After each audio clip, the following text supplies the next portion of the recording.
France Inter. Il a passé sa vie à changer la nôtre. Steve Jobs, cofondateur d'Apple, est mort à l'âge de 56 ans des suites d'un cancer du pancréas. La firme américaine... Autre hommage, celui de Steve Wozniak, compagnon de la première heure et cofondateur d'Apple.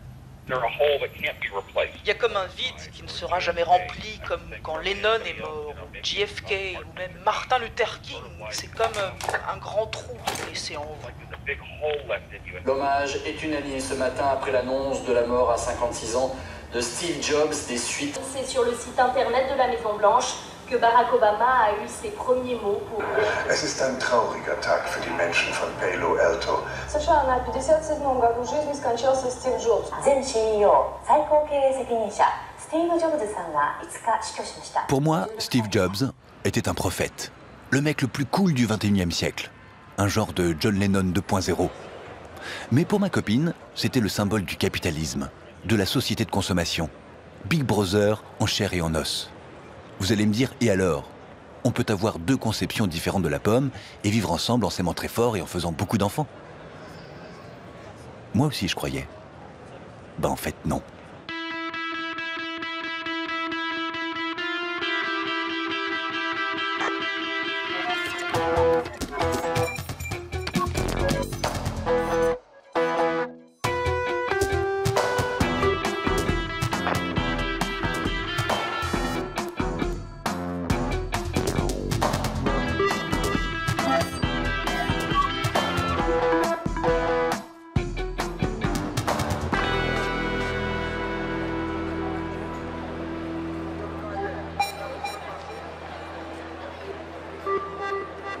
Ce matin-là, je ne tenais plus en place. J'allais être un des premiers à toucher la dernière merveille de la pomme. J'avais passé la nuit à faire les 100 pas. Je ne voulais pas me faire piquer ma place dans la file. Mais il n'y avait que ça qui comptait. J'allais la voir.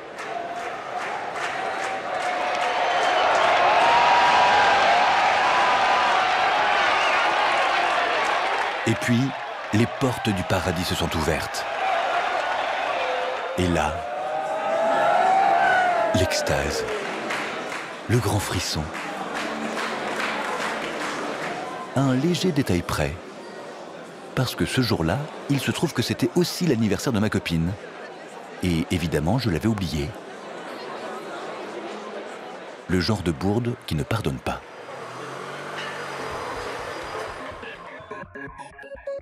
J'avais 7 appels en absence et un message où elle disait que c'était fini, qu'elle me quittait.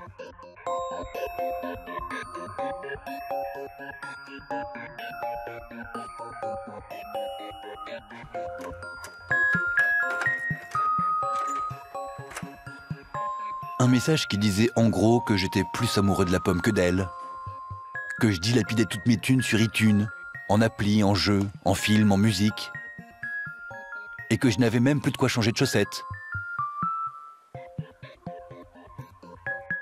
Elle insinuait que je ne voyais la vie qu'à travers des petits coups de pod, des petits coups de pad, des petits coups de Mac, et que j'avais fini par les manger, les pommes.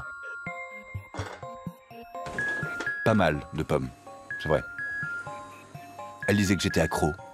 Ça m'a fait dégringoler de mon iCloud, enfin de mon nuage. Dans le doute, j'ai préféré consulter. Je crois qu'il y aurait un vrai danger à, j'allais dire, à considérer comme de l'ordre de la dépendance, c'est-à-dire d'une maladie grave, ce qui est peut-être de l'ordre de l'intérêt, de la passion, de l'attirance. Mais jamais on va soigner les consommateurs. Hein, c'est knock, ça. Et on va rentrer, je vais faire un panneau à l'hôpital, consommateur d'Apple, deuxième porte à gauche. Non, je ne le ferai pas. Est-ce que je peux vous montrer une petite séquence? Parce que j'ai été à l'ouverture d'un Apple Store et j'avais mon iPhone avec moi. Du coup, j'ai pu filmer un jeune homme que j'ai rencontré par hasard. C'est bien de partager ça et puis on a attendu depuis hier. J'étais là à 16h.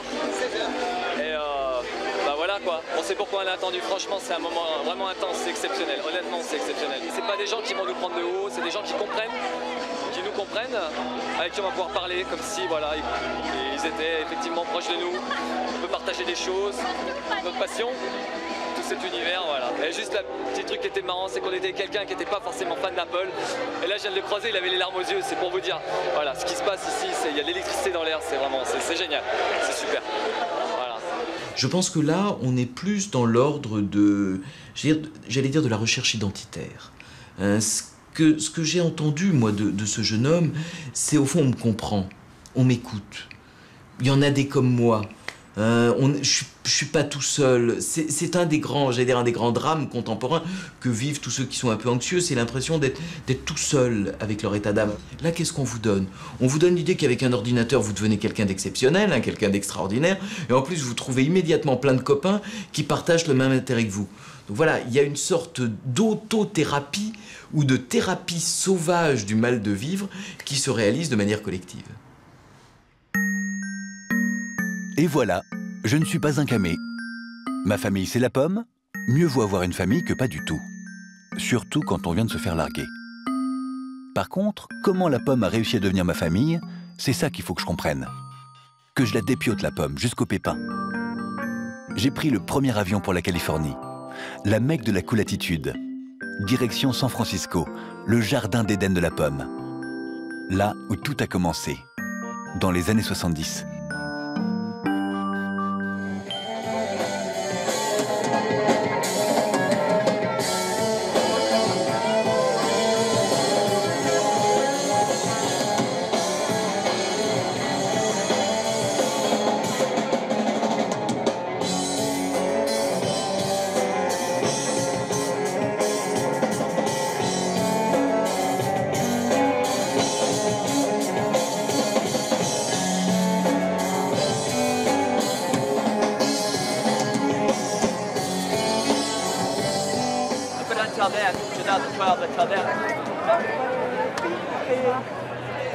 Franchement, vous trouvez vraiment que ça ressemble au QG du capitalisme? Jobs, un vulgaire patron? La pomme, une simple machine à fric? Moi, ce que je ressens, c'est surtout une douce odeur d'herbe et un super parfum de liberté. Bon, évidemment, il y a des distributeurs. Mais ça prouve rien, ça. Faut bien que les hippies, eux aussi, puissent tirer du cash.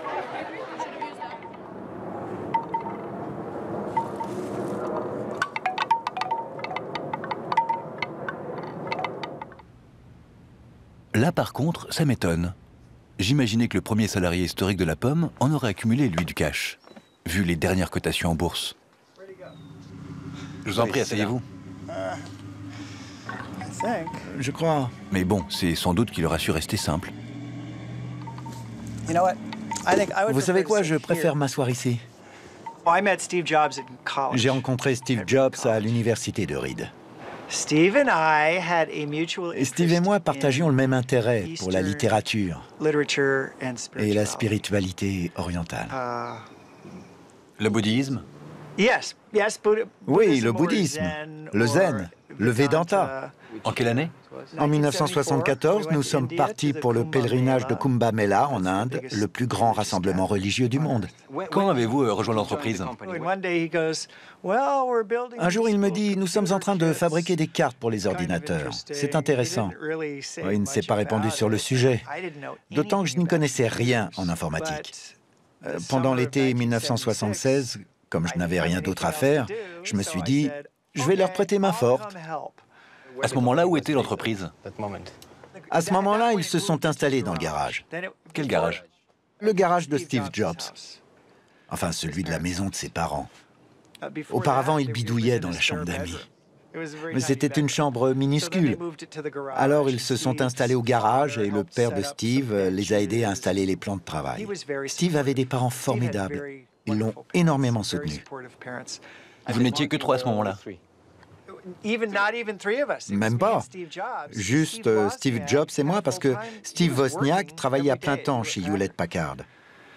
Et vous fumiez des joints à l'époque? Pas beaucoup. Nous préférions les drogues psychédéliques. Nous en prenions ensemble à l'université. À l'époque, la question était quels sont les effets des drogues psychédéliques? Qu'est-ce que la conscience? Comment ça fonctionne? Tous ceux qui prenaient des drogues psychédéliques avaient compris que c'était intéressant, mais c'était le début d'un long processus d'investigation qui n'est d'ailleurs pas encore terminé. Par la suite, ces drogues se sont répandues dans les cercles artistiques, parce que tous ceux qui avaient un esprit créatif avaient trouvé un moyen de stimuler leur inspiration. Et Steve Jobs a maintes fois dit que le LSD aiguisait sa créativité. Steve nous encourageait lors des réunions hebdomadaires. Il nous disait d'être anticonformistes, de ne pas suivre les règles, d'être inventif et de créer quelque chose qui changera le monde.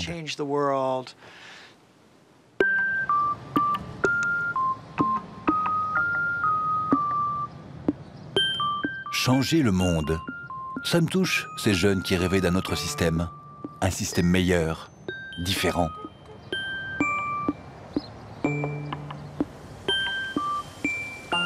Et dire que tout ça a commencé dans ce garage. Allez hop, photo. Je la montrerai à ma copine. Enfin, si elle veut bien me revoir un jour. Today we celebrate the first glorious anniversary of the Information Purification Directives. Created for the first time in all history, a garden of pure ideology, where each worker may bloom, secure from the pests, obeying contradictory thoughts. Purification of thoughts is more powerful a weapon than any fleet or army on earth. We are one people, with one will, one resolve, one cause. Our enemies shall talk themselves to death, and we will bury them with their own confusion. We shall prevail. Bang! Elle éclate l'écran, Big Brother meurt. C'est le rêve de la contre-culture. Tuer Big Brother et passer d'un monde en noir et blanc à un monde en couleur. Qui est cette femme? Allez savoir. D'une certaine manière, elle incarne un peu le retour de l'esprit de 1968. Et rappelez-vous le slogan à la fin du spot. Mac, vous verrez pourquoi 1984 ne ressemblera pas à 1984. Même le logo Apple avec ses couleurs arc-en-ciel. L'arc-en-ciel, c'est la Californie, c'est San Francisco, le pays de l'arc-en-ciel. L'arc-en-ciel, c'est le militantisme homosexuel, la contre-culture californienne. Apple utilise les couleurs arc-en-ciel dans son logo. Je définirais Apple comme une entreprise classique, mais qui utilise la contre-culture pour vendre ses produits. Certains collaborateurs d'Apple, notamment Steve Jobs et Steve Wozniak, les fondateurs, ont eu il y a longtemps des liens étroits avec la contre-culture. Mais les technologies qui les passionnaient quand ils ont fondé l'entreprise étaient présentes dans la Silicon Valley, parce que l'armée les y avait implantées. L'industrie informatique descend en droite ligne de l'armée et de la recherche industrielle. Mais les idées au sujet de ce que les ordinateurs peuvent apporter émanent de la contre-culture, de cet espoir que les ordinateurs personnels deviennent des outils, grâce auxquels il deviendrait enfin possible de construire une conscience universelle. Je suis connecté au monde et je peux être encore plus moi-même dans le monde grâce à mon ordinateur personnel. Ce qui est vraiment important de comprendre, c'est que l'aile communautariste de la contre-culture se méfiait de la politique, mais pas du business. Pour elle, contrairement à la politique, le business pouvait changer la société. Et vous avez un iPhone? Bien sûr que j'ai un iPhone. Il est là, dans ma poche. Vous l'aimez? Je l'aime beaucoup. Ce qui est marrant, c'est que quand je l'ai acheté, le technicien me l'a apporté ici, à Stanford. Et il m'a dit, touchez-le. Je l'ai touché, et c'est vrai que c'est formidable. Et vous l'avez touché?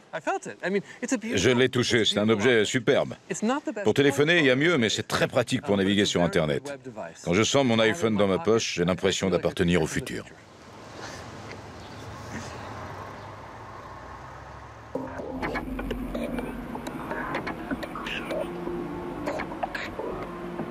Donc, les anciens hippies se seraient fait des pommes en or en surfant sur la contre-culture.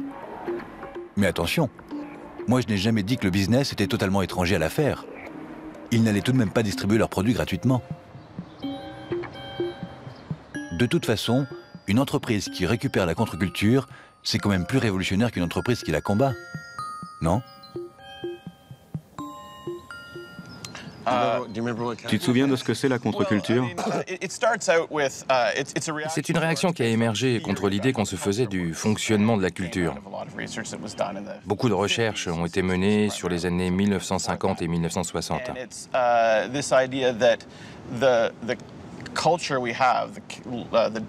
L'idée était la suivante. Les systèmes démocratiques capitalistes tendent à favoriser l'homogénéité dans les goûts, dans la pensée, dans le travail, dans tout. La société fonctionne comme une grosse machine. Or, nous sommes des individus distincts, avec des goûts différents, des aspirations différentes. Alors comment unifier tout cela pour produire à grande échelle? En insufflant la conformité à travers la culture. C'est la culture qui génère la conformité des goûts et des idées. Alors, la contre-culture s'est érigée contre ça. Elle voulait bousculer le système, saper le capitalisme par une forme de rébellion culturelle. La société exige des cheveux courts, laissons-les pousser. Elle exige que nous portions des costumes, sautons dans un jean. Ainsi s'est répandue la contre-culture.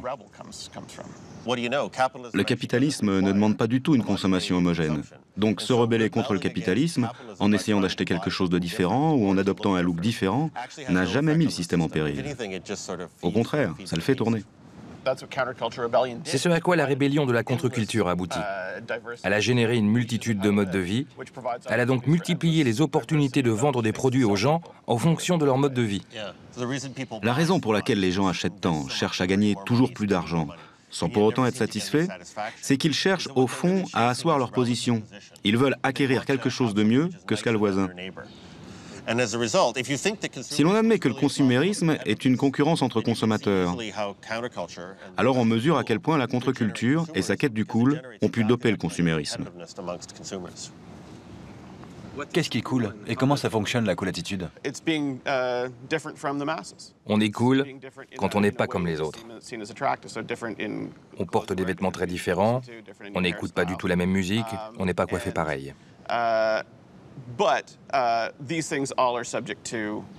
Mais évidemment, de plus en plus de gens deviennent cool.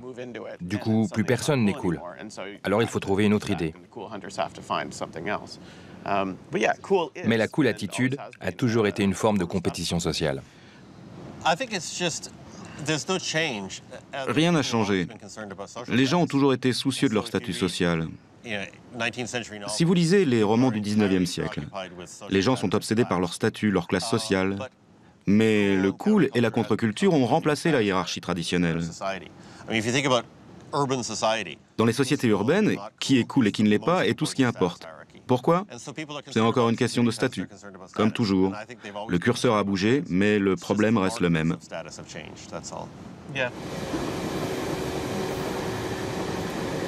Je vois.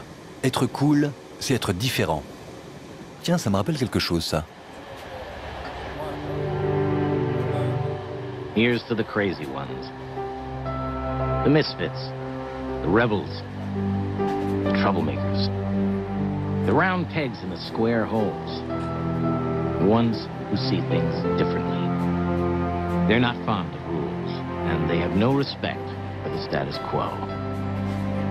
You can quote them, disagree with them, glorify or vilify them. But the only thing you can't do is ignore them. Because they change things. They push the human race forward. And while some may see them as the crazy ones, we see genius. Because the people who are crazy enough to think they can change the world are the ones who do.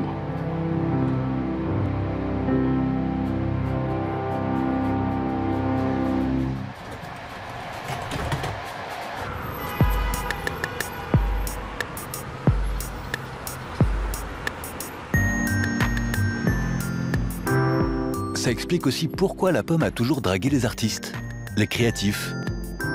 Ce sont ceux qui pensent différemment par excellence.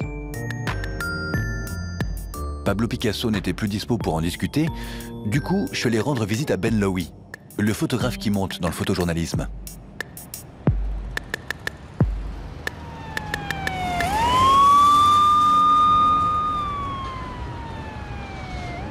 Salut, comment ça va? Hey, salut. Ça, c'est Matteo. Matteo. Salut, Matteo. Hey, Matteo, dis bonjour. Ah, et ça, c'est Spud. Rentrez. Merci. Spud, stop. Come on. Oh. La première fois que mes photos prises sur iPhone ont été publiées, c'était en juillet dernier. J'avais un boulot à faire pour The New Yorker. On m'a demandé de travailler en argentique, ce que je n'avais pas fait depuis la fac.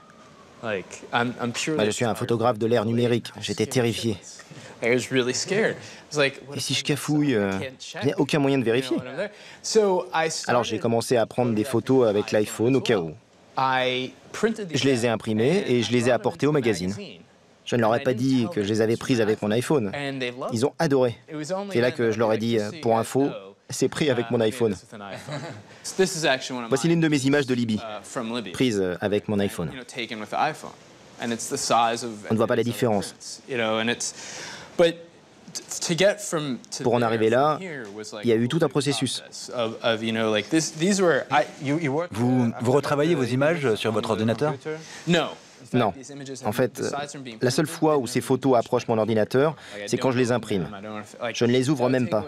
J'imprime, c'est tout. Sinon, à quoi bon utiliser un iPhone?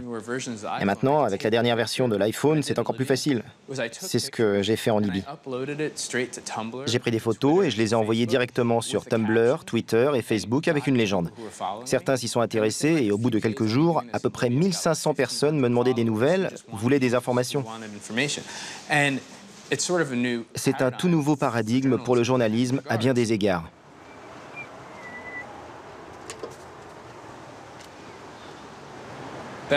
Ça vaut une photo. Cet ours là dans la rue. Qu'est-ce que c'est? Je ne sais pas, mais c'est bizarre. Ben est un artiste. Il prend des photos avec son iPhone. C'est pas mal. J'ai un iPhone, donc moi aussi je suis un artiste. Logique. Aujourd'hui, un clic et on est réalisateur. Un coup de souris et on est peintre. Un coup de pod et nous voilà une rockstar. Si ma copine avait su, elle m'aurait peut-être pas quitté.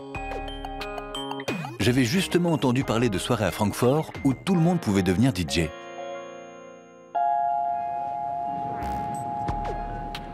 Un strudel aux pommes, s'il vous plaît.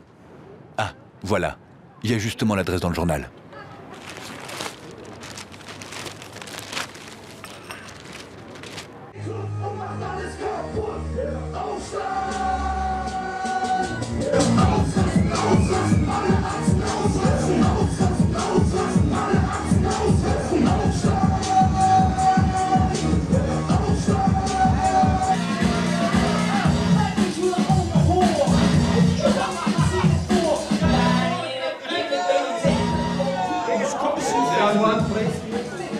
Et pourquoi vous êtes habillé comme ça? Parce que c'est la première iPod Battle à Francfort et qu'on va faire la teuf et bang bang. C'est quoi une iPod Battle? C'est un concours entre possesseurs d'iPod. Il faut jouer sa musique et battre les autres équipes. Ok. Vous êtes payé par Apple? On est tous Apple addicts. On a tous un iPhone. Moi, mon iPhone, c'est pas une pomme, c'est une fraise.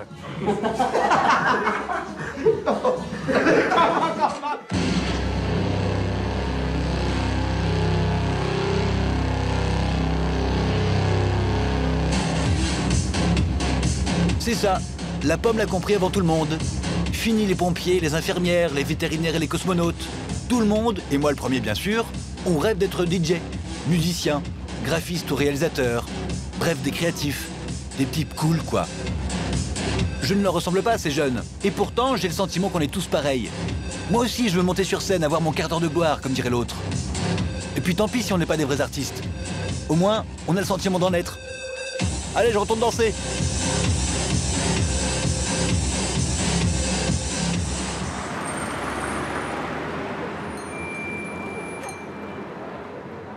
Le snobisme, c'est la volonté pour une personne de quitter le groupe dans lequel elle se trouve initialement pour accéder à un groupe qu'elle juge supérieur et qui est naturellement un groupe plus restreint, un groupe d'initiés en quelque sorte. Et à ce propos, la société de consommation, effectivement, offre au snobisme des potentialités tout à fait stupéfiantes.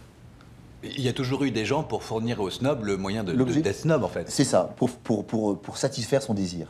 Pour satisfaire son désir, pour combler ses rêves, ses fantasmes. Et c'est très important. Le snob, il est vraiment fondamentalement dans le fantasme, fondamentalement dans le rêve d'une supériorité qui bien souvent n'existe pas en réalité.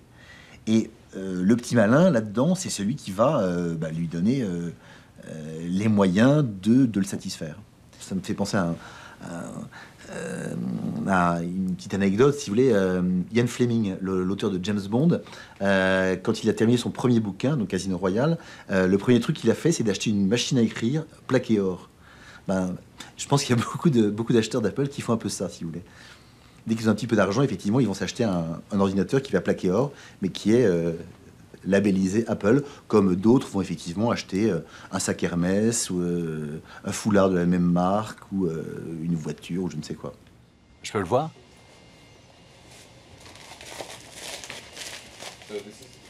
Ce sont de vrais diamants? Ce sont de vrais diamants. Combien? Je ne sais pas combien il y a de carats. Nous fabriquons le téléphone et c'est un joaillier qui sertit les pierres sur le téléphone. D'accord. Nous travaillons toujours sur commande. Nous avons tout le nécessaire en stock.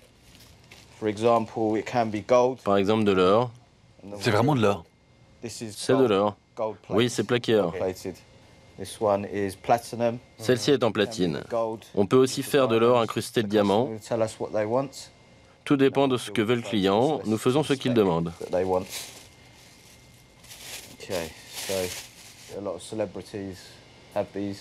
Pas mal de célébrités en ont. Des stars du sport, du football surtout. Ce genre de personnes.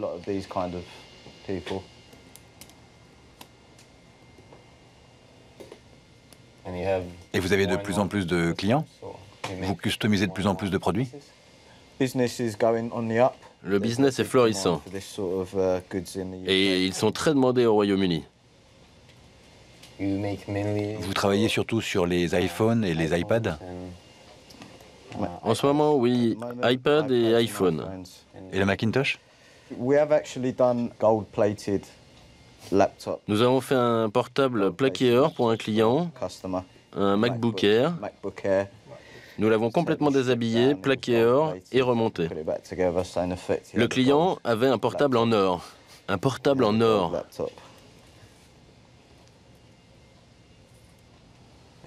Et maintenant, il coûte combien?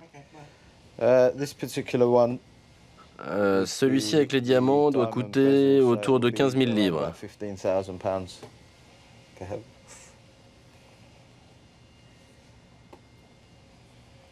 Super discret. Hein. Pour se promener dans la rue avec. Oh pardon, j'ai fait des traces là. Ah, mais vous inquiétez pas, on va le nettoyer. Bon d'accord, il y a peut-être quelques petits excès. Bien sûr, la pomme, c'est un peu de la frime. Mais il n'y a pas que ça tout de même. D'ailleurs, leur pub ne parle jamais des produits. Elle parle de nous. Travailler, apprendre, communiquer, jouer. Il y a une appli pour tout, comme ils disent. La libération de l'homme, enfin, celui qui achète la pomme, sera totale ou ne sera pas.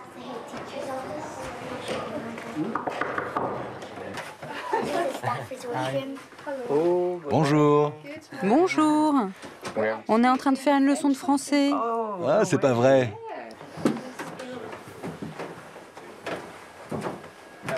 Bonjour. Bonjour.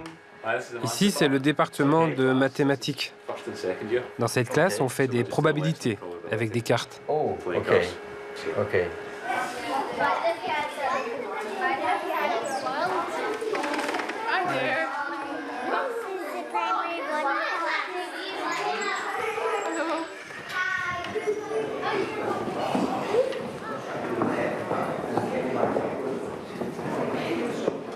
Maintenant, prenez vos iPads, on va faire des maths. Vous laissez ça, on finira plus tard. Allons-y. Ça, c'est pour apprendre les tables de multiplication. Ça ressemble à un jeu de bingo. Et tu préfères quoi, les maths sur le livre ou sur l'iPad? Sur l'iPad, c'est plus amusant, c'est comme un jeu.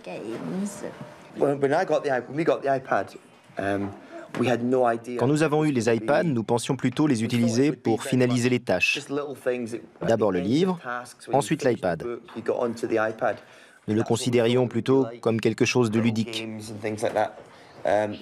Nous étions loin d'imaginer la place qu'il allait prendre. Nous l'utilisons tout le temps. Nous faisons des langues, des maths, du dessin, de la musique, toutes sortes de choses sur l'iPad. Nous l'avons depuis 1 an maintenant et nous avons fait tant de choses avec, c'est impressionnant. C'est vraiment incroyable. Les enfants l'adorent, ça les motive énormément. Alors, je ne sais pas s'il serait possible d'imaginer un enseignement uniquement sur iPad, mais ce que je sais, c'est qu'il serait vraiment difficile d'enseigner sans lui. Lui, c'est Ben. Ben, tu peux me montrer comment on joue? Je connais pas bien cette application, en fait. Quel instrument tu aimes? Mon instrument préféré, c'est la guitare. Ah, ok. Et tu joues de la guitare? Oui. T'as une guitare chez toi? Oui. Ah ouais. En fait, on m'en offre une pour mon anniversaire qui tombe demain. Demain? Oui. Ah ouais, tu auras quel âge demain? J'aurai 10 ans. Super. Et qu'est-ce que tu préfères, jouer de la vraie guitare ou?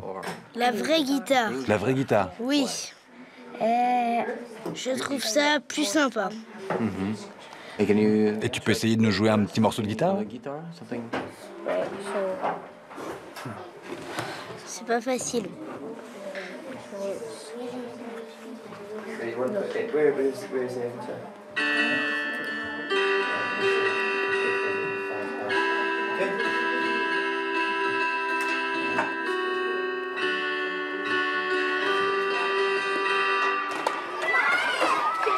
Là, je suis un peu perdu.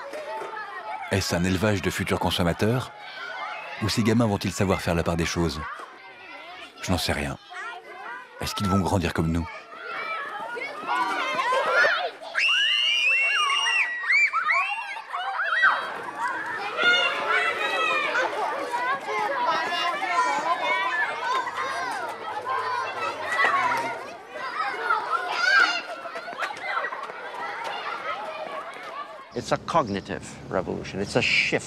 C'est une révolution cognitive, un changement radical.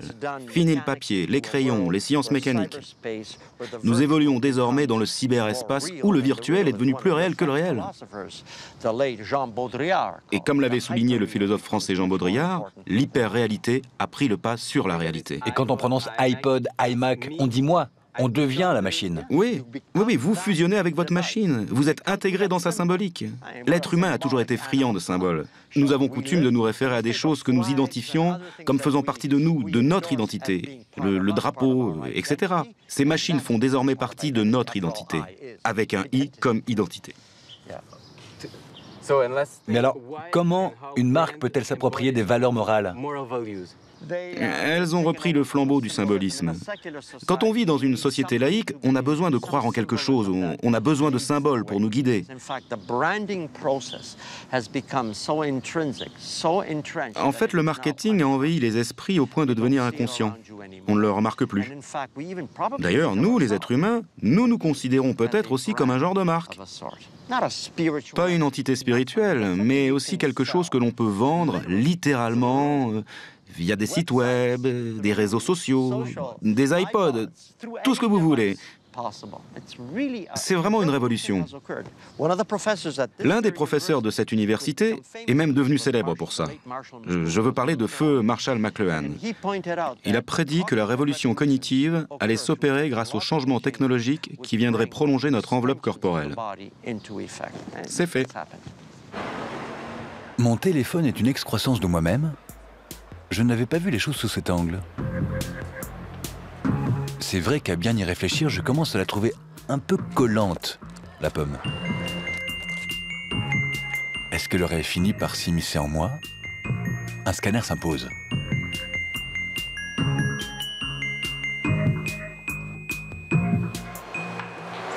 vous allez vous allonger ici, vous mettez votre tête dans la tête-chaise, s'il vous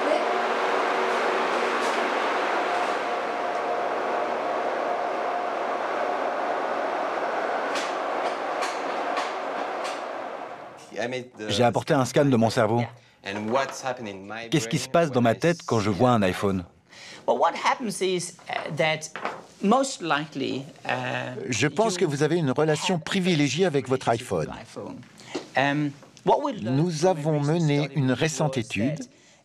Elle a révélé une activité accrue à 2 endroits chez les gens amoureux des iPhones. Vous entendez ce que j'ai dit? Amoureux. L'étude a révélé que l'utilisation de l'iPhone activait la même région du cerveau que lorsqu'on est amoureux de quelqu'un. Et c'est sans doute ce qui explique cette addiction au téléphone. On observe aussi une activité au niveau des amygdales. Les amygdales sont vraiment une zone qui reflète la peur. Si vous avez peur d'être seul, peur d'être violé ou volé, cette zone sera activée. Et avec votre iPhone, cette zone sera activée aussi. Parce que vous avez peur d'être coupé du monde. Ce que l'on constate aujourd'hui, c'est que l'iPhone a réussi à aller plus loin que la plupart des téléphones mobiles. Parce qu'il ne véhicule pas seulement le facteur peur, il véhicule en plus le facteur amour. C'est pourquoi Apple se porte si bien en ce moment. Parce qu'il est impossible pour un concurrent de s'aligner. Comment lutter contre l'amour ? Aujourd'hui, la marque a dépassé le produit en générant une émotion particulière. J'appelle ça une religion. Et j'étudie le phénomène depuis 7 ans. Depuis notre première étude sur les consommateurs amoureux d'une marque. Peu de consommateurs et peu de marques entrent dans cette catégorie assimilable à une religion. Harley-Davidson, Hello Kitty, Apple. Apple a même réussi le prodige de devenir à la fois un culte et une religion de masse. Moins les religions font d'adeptes dans le monde, plus on vénère Apple. Les gens ont besoin de croire en quelque chose. Comme les églises ne suscitent plus d'engouement, elles sont remplacées par les marques. Et c'est important pour une marque d'être une marque religieuse ? Bien sûr. Déjà, pour marquer sa différence, c'est très important. Ensuite, ça influe sur le budget qu'un consommateur est prêt à consacrer au produit. Si les gens ne considèrent plus un appareil comme quelque chose de simplement utilitaire, s'ils commencent à éprouver une émotion avec, alors le prix n'entre plus en ligne de compte. C'est comme si je vous demandais d'évaluer le prix de votre compagne.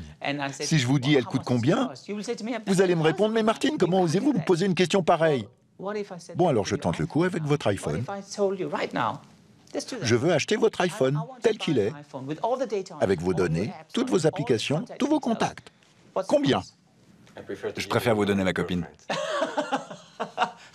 Pourvu qu'elle n'entende jamais ça. Mais c'est exactement ce qui arrive. On ne peut plus s'en passer. C'est pourquoi nous avons constaté en scannant votre cerveau qu'il s'agissait d'une histoire d'amour. Comment y mettre un prix ? Impossible. Ce que m'a dit Lindstrom m'a angoissé. J'ai réécouté le message de ma copine. Elle avait raison depuis le début. Je suis amoureux d'un téléphone. Ça explique ce petit frisson que j'ai à chaque fois qu'il vibre dans ma poche. Le plaisir que j'ai à le caresser. Finalement, j'aurais peut-être dû le faire plus tôt ce voyage. Quand on aime, on perd un peu son sens critique. Mais au moins, je crois que j'ai évité le pire. Non, enfin, moi, comme je te l'avais dit, c'est sur le coude ici. Ok. Au-dessus du coude, voilà. Enfin, ouais, ici, sur le coude, ouais. Voilà, plutôt. Et hier, c'était en bas, mais on peut. Ouais, puis on s'est dit. Toi, tu veux. C'est toi qui dis. Oh non, pas cette taille. De cette taille-là, quand même. Mais non, tu vois une tache, là. Tu vois un grain de beauté qui a été éclaté.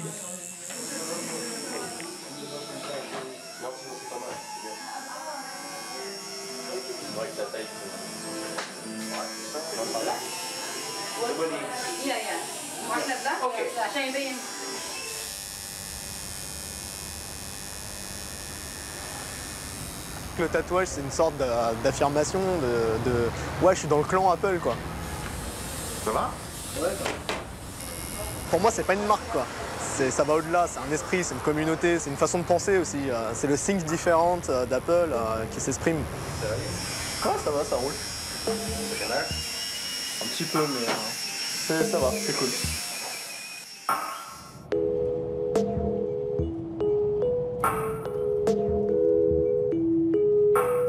La pomme a bien failli avoir ma peau. Il fallait que je souffle, que je me mette au vert, que je trouve un lieu sain où les marques sont interdites, la technologie prohibée. Un lieu dans lequel je puisse méditer en paix, me laver spirituellement. Une retraite pour réfléchir à la vie et surtout à la façon dont je pourrais reconquérir celle que j'aime vraiment et qui est tout sauf la reine des pommes.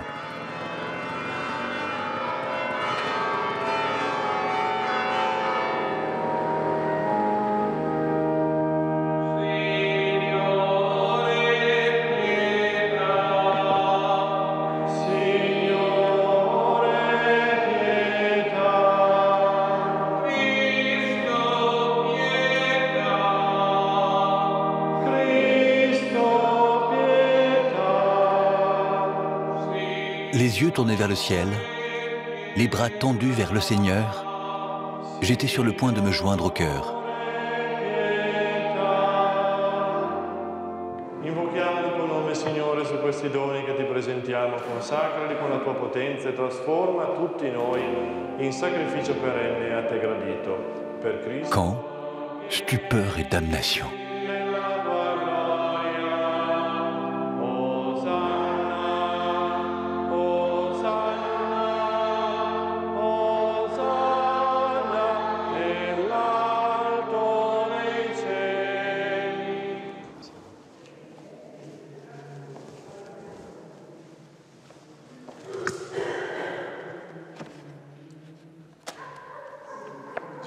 Je le récupère.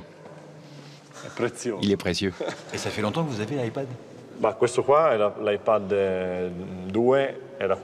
En fait, j'ai acheté l'iPad 2 le jour de sa sortie et j'ai fait pareil avant pour l'iPad. Je suis... Enfin, dans ce lieu sacré...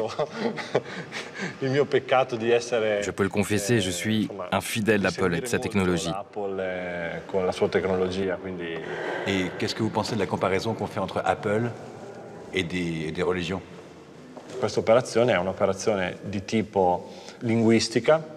C'est une opération linguistique, commerciale aussi, et il n'y a rien de mal là-dedans. Parce que Steve Jobs ne propose pas de se substituer à Dieu ou à Jésus. Tant qu'il ne fait pas ça, tout va bien.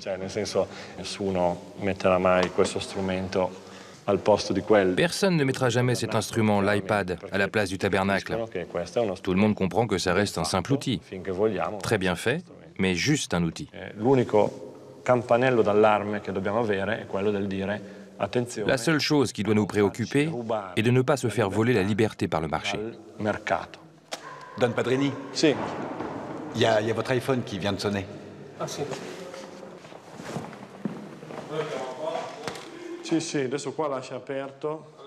Croyant ou non croyant, jeune ou vieux, barbu ou à moustache, Stones ou Beatles.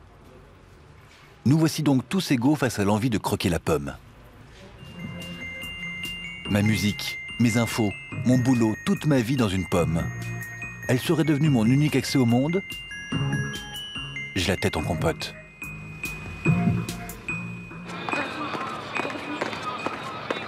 J'ai besoin d'un regard aiguisé, celui d'un défenseur de la liberté d'expression, comme Tim Wu, un conseiller d'Obama.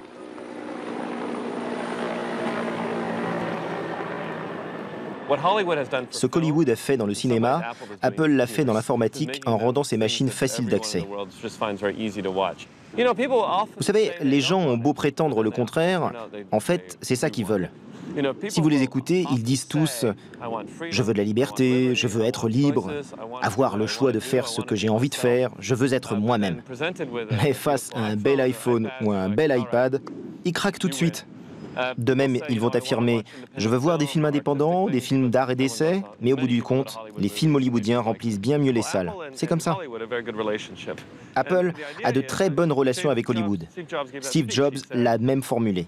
Les Américains veulent Hollywood. Il a dit ça? Oui, il a dit que c'était ce que voulaient les Américains. Il parlait d'Apple TV. Il a dit « Nous avons étudié le comportement des Américains, ils veulent des contenus hollywoodiens.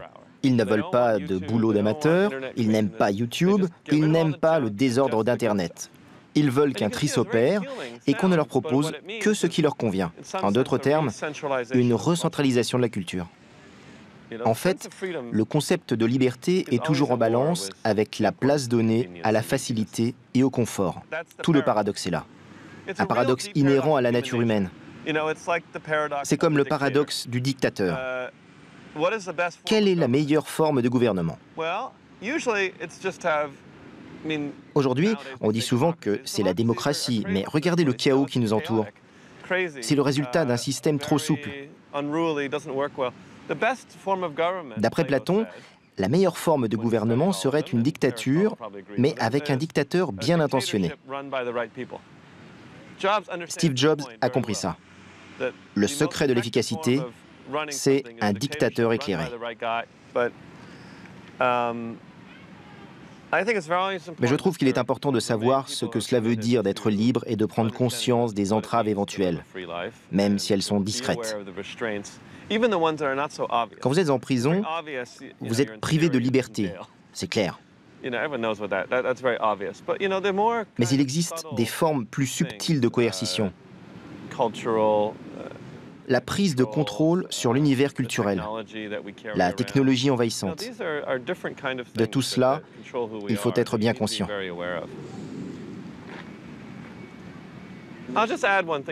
Tenez, prenez l'iPhone par exemple. Il ne vous quitte jamais, il sait toujours où vous êtes. Il vous suit à la trace, il sait ce que vous faites. Vous lui faites confiance. Bon, c'est vrai, c'est un produit fabuleux, hein. Mais il faut bien savoir où vous mettez les pieds.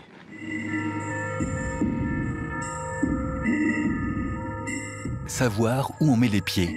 D'accord. Mais ça ne me dit pas comment résister à la pomme. Et d'ailleurs, puis-je encore lui résister?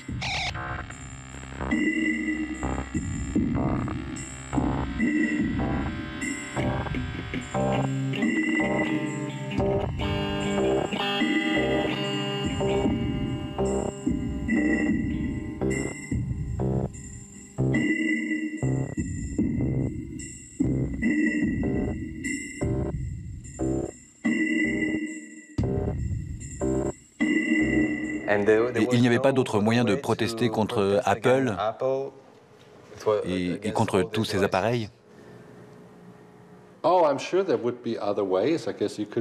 Je suis sûr qu'il y a d'autres moyens. On peut désosser et montrer l'intérieur.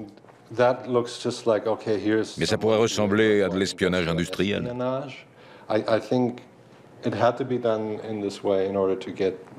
J'ai pensé qu'il valait mieux agir comme ça pour faire passer mon message. Pour dire aux gens, levez les yeux de votre écran. Parce que ça a ce pouvoir. En fait, chacun déconstruit à sa façon, en y réfléchissant à sa manière.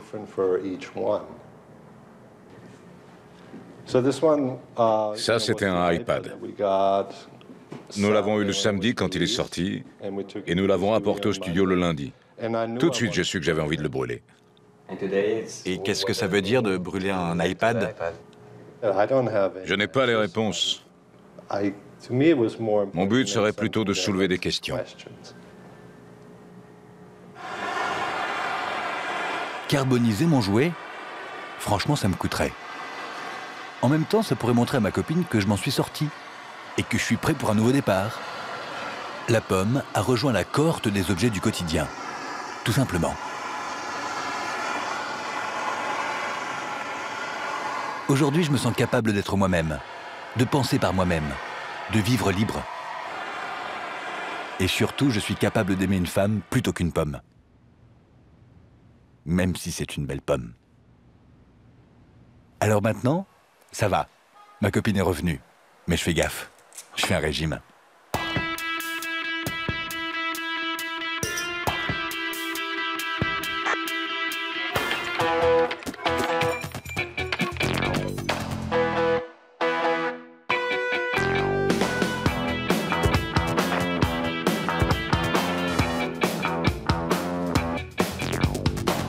Eh, c'est décidé, je passe au PC. Ouais non, si on peut plus déconner.